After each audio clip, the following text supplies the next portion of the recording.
दोस्तों,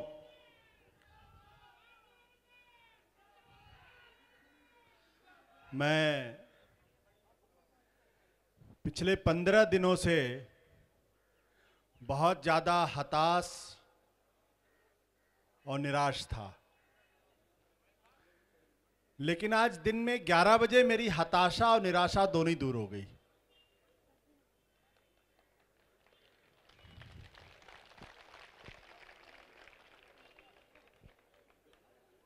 मुझे लग रहा था कि शायद मैं पार्टी में लोग मुझे कोई दम नहीं, कोई मुझे बहुत महत्वपूर्ण नहीं मानता, तो मैं बड़ा निराश था,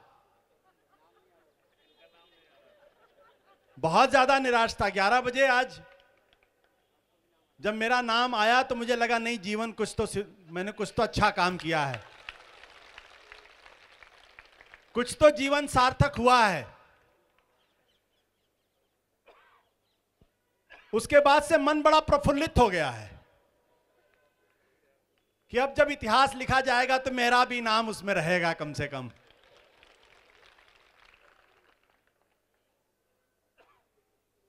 यह बात मैं क्यों आप लोगों से कह रहा हूं?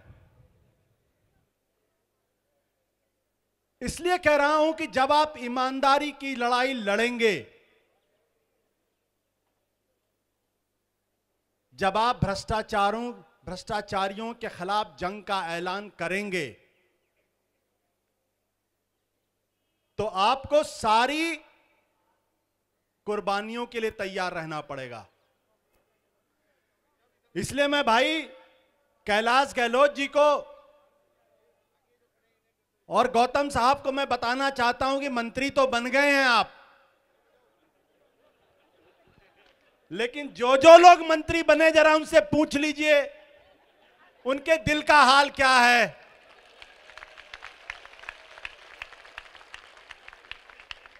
हमारे उन 15 विधायकों से पूछ लीजिए जो पाकिस्तान की यात्रा करके आ चुके हैं, और कुछ लोग तो ऐसे हैं जो अपनी बीवियों पे कुत्ते तक छोड़ देते हैं।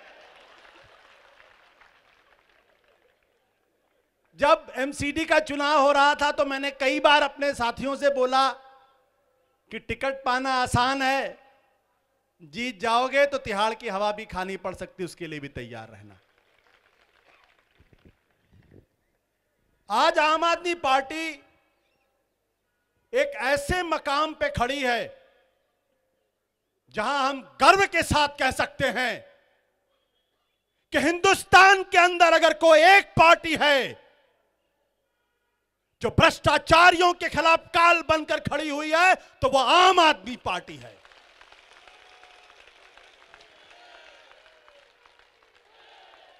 यह ऐसे नहीं है कि पिछले 15-20 दिनों से हमारे ऊपर एक के बाद एक हमले हो रहे हैं। यह आसान बात नहीं है।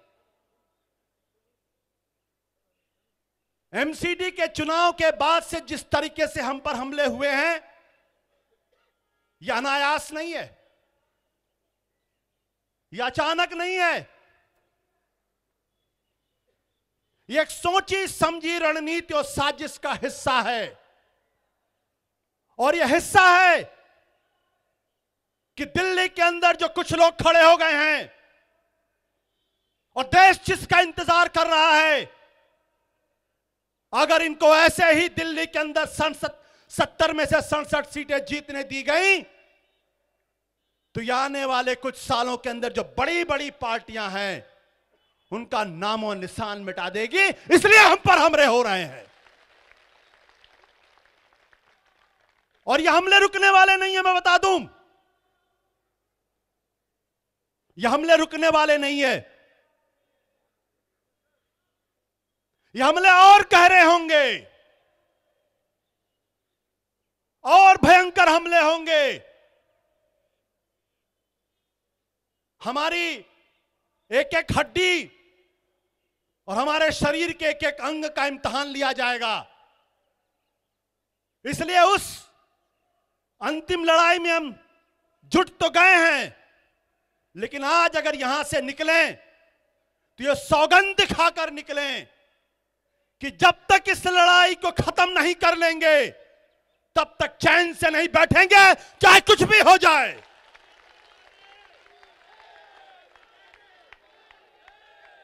चाहे कुछ भी हो जाए, ये सौगंध खानी पड़ेगी आप सब लोगों को। आप लोगों ने क्या सोचा था कि भ्रष्टाचार के खिलाफ ऐसे ही लड़ाई लड़ लेंगे?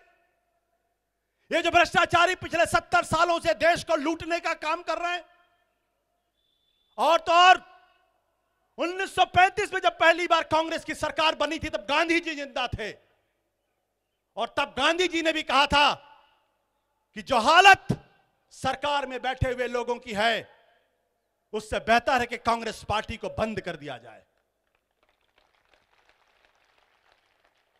जिन लोगों ने गांधी जी के सामने देश को बेचने में हिचक नहीं दिखाई, जिन लोगों ने गांधी जी के सपनों के साकार होने का इंतजार नहीं किया, देश को आजाद होने का इंतजार नहीं किया, जिन लोगों ने तब से देश को लूटने का काम किया था, वो आज कैसे शांत हो जाएंगे? आज तो इनकी पूरी फौज इकट्ठा है। राहुल गांधी ने, आज उनका जन्मदिन है, माफ करिएगा, आज उनकी मृत्यु हुई थी। सॉरी, राजीव गांधी का, माफ करिएगा। नहीं, मृत्यु किसी की भी हो, हमें उस पर हंसना नहीं चाहिए। उन्होंने 1985 में कांग्रेस के अधिवेशन में कहा था कि 100 रुपए भेजा जाता और 15 रुपए लोगों तक पहुंचते हैं। आज 32 साल हो गए हैं, आज तो वो 5 पैसे भी पहुंचते होंगे, मुझे इस पे भी शक है। तो जो लोग इस पूरे सिस्टम से लाभान्वित हैं, वो इतनी आसानी से आपको ईमानदारी की लड़ाई लड़ने देंगे? वो इतनी आसानी से आपको जीतने देंगे?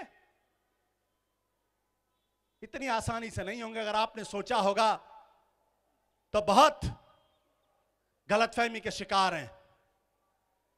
जिस आदमी के नाम से हिंदुस्तान के सारे भ्रष्टाचारियों की रूह कांपती है, जिस आदमी को कहा जाता है कि भ्रष्टाचार का काल है, उसके ऊपर आरोप लगाया जाता है कि 2 करोड़ रुपए तुमने ले लिए। ये ऐसे नहीं लग रहे, ये ऐसे नहीं लग रहे। बहुत सोची समझी साजिश है। अरविंद जी से मैं एक ही बात कहूंगा, अरविंद भाई, हम इस लड़ाई में आपके साथ हैं।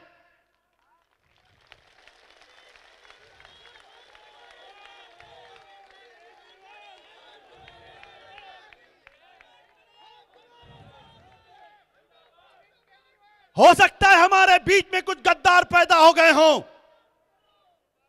लेकिन जैसे इतिहास मीर जाफर और जयचंदों का इतिहास लिखता है, उनको किस नाम से याद करता है, ऐसे लोगों को कोई याद नहीं रखेगा। ये मैं आपसे कह देता हूं।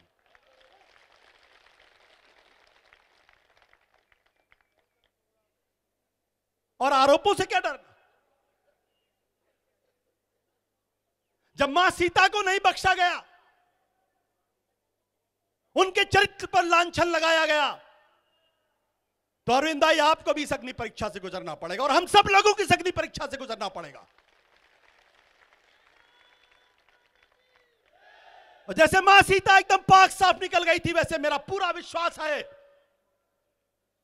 कि अग्नि हमको जला नहीं पाएगी। इसलिए ज्यादा ना बोलते हुए मैं आज आपके सामने सिर्फ एक बात कहूंगा। हम लोग अगर आज यहां इकट्ठा हुए हैं तो इस सपने के साथ इकट्ठा हुए कि इस देश को बदलना है।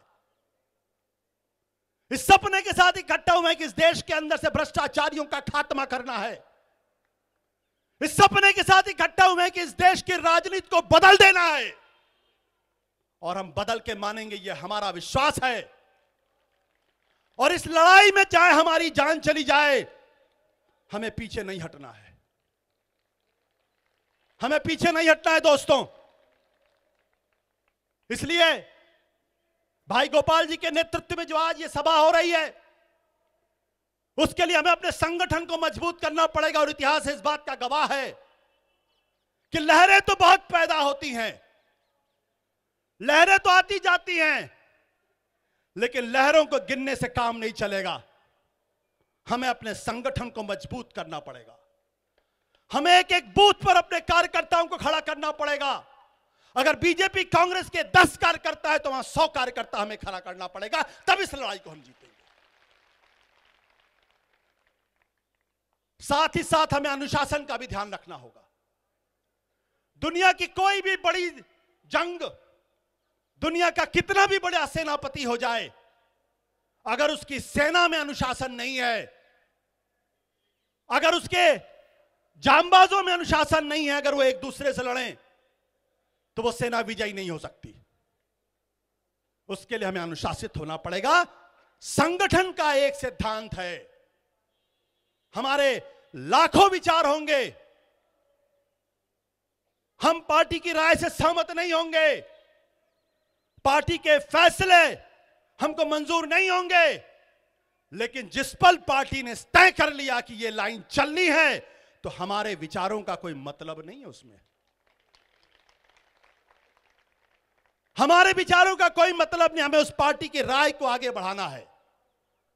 अगर यह अनुशासन आ जाएगा, यकीन मान लीजिए, ये जो भाड़े के टट्टुओं के बदौलत बीजेपी और कांग्रेस के लोग अपनी राजनीति चलाते हैं, चंद पूंजीपतियों के बल पर अपनी राजनीति चलाते हैं, आने वाले 5 साल के अंदर अगर आपके घुटनों में ना आ जाए तो मेरा नाम बदल दीजिएगा।